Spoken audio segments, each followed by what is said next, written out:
Hi friends, आपका एक बार फिर से स्वागत है मेरे इस पेज पर। फ्रेंड्स, आज मैं आपके सामने एक घटना से प्रेरित होकर एक छोटी सी स्टोरी लेकर आपके सामने आया हूँ, जो कि हमारे तन मन को एक नई शक्ति प्रदान करेगी, एक नई ऊर्जा प्रदान करेगी। फ्रेंड्स, इसी हफ्ते की बात है। जो हमारा लोकल मार्केट है, लोटन बाज़ार करके है, उस मार्केट में सोमवार को एक बहुत बड़ा मार्केट लगता है, जहाँ पे सभी चीज़ें अवेलेबल होती हैं। वीकली मार्केट होता है ये। मैं इस मंडे को मार्केट में जा रहा था और मार्केट में घुसने की जो गली है, उसी गली में मैंने देखा कि आज नहीं, लगभग 2-3 साल 4 साल पहले से ही एक व्यक्ति है जो कि थोड़ा सा अपाहिज टाइप का है, जो अच्छे तरीके से चल फिर नहीं सकता और उसकी आँखों से अच्छी तरीके से दिखता नहीं है, मान के चलिए दिखता ही नहीं है।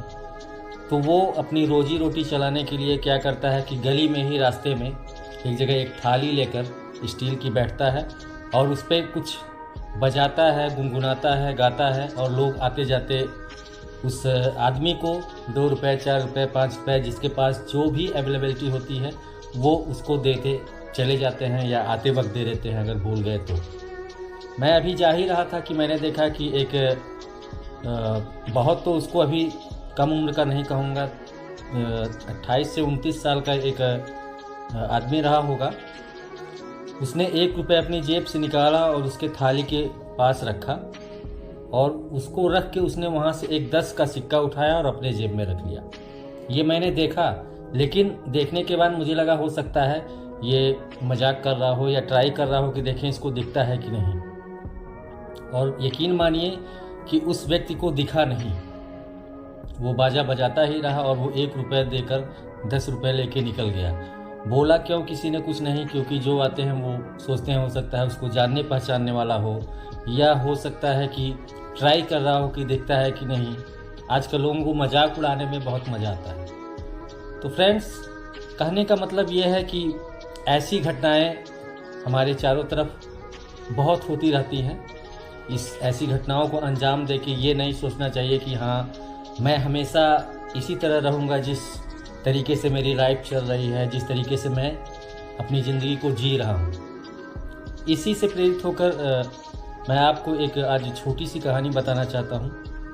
एक दिल्ली शहर की बात है, ये भी एक सच्ची घटना ही है। दिल्ली शहर में एक कॉलोनी थी। आप जानते हैं कि बड़े बड़े शहरों में सब्जी मंडियाँ होती हैं, वहाँ से लोग सुबह के टाइम सब्जी लेते हैं, लेकिन आजकल लोग अच्छे कंपनियों में वर्क करते हैं, उनको सुबह ही निकल जाना होता है या देर से उठते हैं, शाम को देर से आते हैं, इस कारण से वो मार्केट नहीं जा पाते। तो गली गली में ठेले वाले सब्जी बेचा करते हैं, फल बेचा करते हैं। ऐसे ही एक भैया थे जिन्होंने अपना एक ठेला लगाया था। उस ठेले पे कुछ सब्जियां थी, कुछ फल थे, और वो लगाकर ठेला एक कॉलोनी में बेच रहे थे। तब तक एक सज्जन आए ठेले के पास। उन्होंने उस दुकानदार से पूछा कि भाई साहब, आप सेब क्या रेट दे रहे हैं? उन्होंने कहा सेब 140 रुपीज़ kg है, यानी 140 रुपये किलो है। फिर उन्होंने पूछे संतरे का क्या रेट है? तो उन्होंने कहा संतरा जो है वो 70 रुपये किलो है। तो फिर उन्होंने कहा ठीक है, 1-1 किलो दोनों पैक कर दीजिए। अभी वो भाई साहब पैक कर ही रहे थे कि तब तक एक वृद्ध महिला जो नियर अबाउट 40 to 50 ईयर्स के बीच में थी, वो आई वहाँ पे। और तब तक उन्होंने भी पूछ लिया कि भाई साहब सेब क्या रेट है? तो उस दुकानदार वाले ने कहा सेब 40 रुपये किलो है। फिर उन्होंने पूछा संतरा क्या रेट है? तो फिर उस दुकानदार वाले भाई साहब ने कहा संतरा 20 रुपये किलो है, 20 रुपये किलो है। तो फिर जो पहले सज्जन आए थे उनको 140, 120 और ये 70 रुपीज़ का रेट बताया गया था। वो ये बात सुनकर बहुत झल्लाए, बहुत तेज़ उनको गुस्सा आया कि आदमी मुझे ज़्यादा रेट में दे रहा है और ये महिला आई है उनको कम रेट में दे रहा है। लेकिन उन्होंने बोला कुछ नहीं, और उनका ना तोल करके उस दुकानदार भाई ने उस जो वृद्ध महिला थी उनका सेब और संतरा तौल के उन्हें दे दिया और कुल पैसे 30-50 रुपये जो हुए वो उनको ले लिया। और जब वो महिला वहाँ से चली गई, तब जो पुराने भाई साहब थे आके पहले उन्होंने दाम पूछा था, वो बहुत तिल मिलाए और पूछा यार ये कैसा तुम्हारा वर्क है, किसी को तुम 40 रुपये और 20 रुपये में दे रहे हो, मुझे 140 रुपये 70 रुपये में दे रहे हो। तो दुकानदार वाले भाई साहब ने कहा कि आप नाराज़ मत होइए, आज से 6-7 साल पहले ये जो बुजुर्ग महिला आपने देखी, इनके पति जिंदा थे। 1999 में करगिल का जो वार हुआ था, वो चूँकि आर्मी में थे, तो इनके जो पैर थे वो दोनों पैर कट गए थे और तब से लगभग 6-7 साल पहले तक वो जिंदा थे। किसी तरीके से जो पेंशन आती थी, पेंशन से उनका गुजारा होता था। अब भी पेंशन बना नहीं है कि क्या हुआ है, उनको पेंशन भी नहीं मिल पा रहा है। और अगर कोई उस महिला की मदद करने जाता है या उनको फ्री में कुछ प्रोवाइड करने जाता है तो वो किसी की दिए गए चीज़ को एक्सेप्ट नहीं कर सकती, क्योंकि वो बहुत ही खुददार है।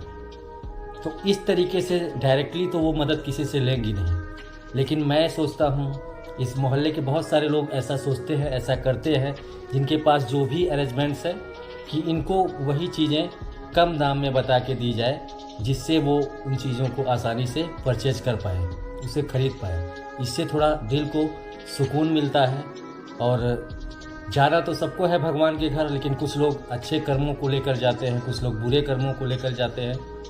तो हमारी जैसी ज़िंदगी चल रही है वैसे चलेगी तो, लेकिन हम अपनी आने वाली ज़िंदगी को और सिक्योर करना चाहते हैं कि हाँ, हमारा जीवन ऐसे किसी के काम में आता रहे, हमारा जो आने वाला जीवन है, अगला जो जन्म हो, वो भी किसी के काम आए और हम ऐसे ही शांति से अच्छे प्रकार से हंसते खेलते ज़िंदगी बिता लें। तो जो सामने वाले भाई साहब थे, उनको भी थोड़ा पछतावा हुआ कि नाहक मैं इन सब्जी वाले और फल वाले भाई साहब से नाराज़ हुआ।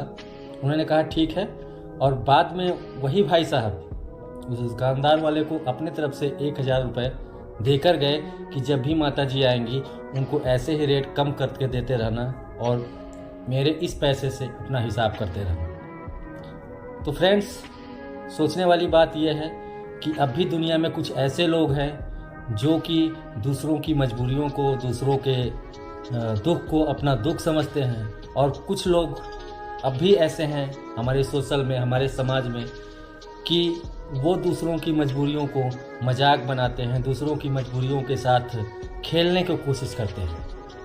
तो मैं आप लोगों से यही निवेदन करूँगा कि अगर कोई मजबूर व्यक्ति आपको मिलता है, पैसे से कर पाइए तो पैसे से मदद करिए, अपने शरीर से कर पाइए तो शरीर से मदद करिए। जिस भी प्रकार से आप उसकी मदद कर सकते हैं, मदद करिए, क्योंकि मदद की ज़रूरत किसी को भी पड़ सकती है। इसलिए मैं हमेशा आपसे कहता हूँ कि भगवान के रहम, भगवान के करम से बड़ा कुछ नहीं होता। इसलिए हमेशा इंसानों की तरह रहिए, इंसानियत के लिए जिए। अगले वीडियो में हम और ही ऐसी प्रेरक कहानियों के साथ आते रहेंगे।